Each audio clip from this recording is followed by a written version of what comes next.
আর কিছুদিন পরে দোল অর্থাৎ রঙের উৎসব। আর এই উৎসবে 2019 সাল ধরেই রাসায়নিক মেশানো আবিরের বিকল্প হিসাবে ভেষজ আবির তৈরি করছিলেন শিলিগুড়ি ইউনিক ফাউন্ডেশনের সদস্যরা।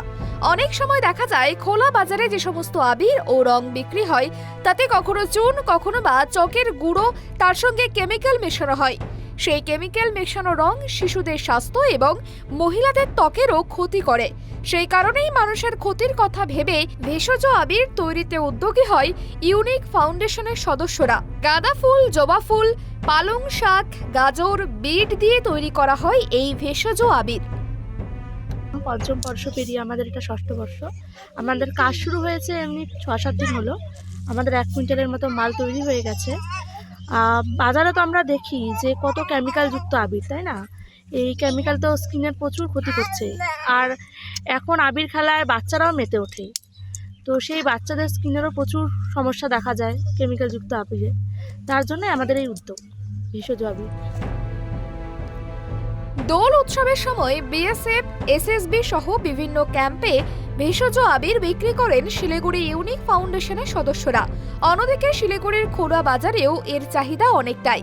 এবারেও শিলিগুড়ি লাগোয়া পোড়াঝাড় এলাকায় সেই আবির তৈরিতে ব্যস্ত মহিলারা। তৈরি করা হচ্ছে রং বেরঙের আবির। 5-6 দিন থেকে বানাচ্ছি। আগে তো 5 বছর থেকে আগে বানাইছি, এবার নতুন আবার শুরু করছি। 5-6 দিন হলো বানানোর। কেমন লাগছে? ভালোই লাগছে। এবং কিভাবে শিখলেন কাজটা? ওরা আইসে শিখে গেছে, তারপরে থেকে আমরা নিজেরাই বানাচ্ছি সবাই মিলে এখানে। তো আমরা মাঠে কৃষি করি, মাঠে থেকে ওগুলো নিয়ে আসি, পালং শাক, গাজর, বিট এগুলো এনে আমরা নিজেরাই বানাচ্ছি।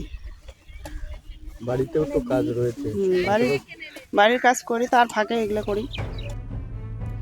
জানা গিয়েছে প্রতিদিন প্রায় 30 থেকে 40 কেজি আবির তারা তৈরি করে থাকেন। খোলা বাজারেও এই আবির পাওয়া যাবে বলেই জানান তারা। অন্যদিকে শিলিগুড়ি শহর সহ পশ্চিমবঙ্গের বিভিন্ন জেলায় এই আবির বিক্রি করা হবে। শিলিগুড়ি থেকে ঋষি চ্যাটার্জির রিপোর্ট, ট্রাইব টিভি বাংলা।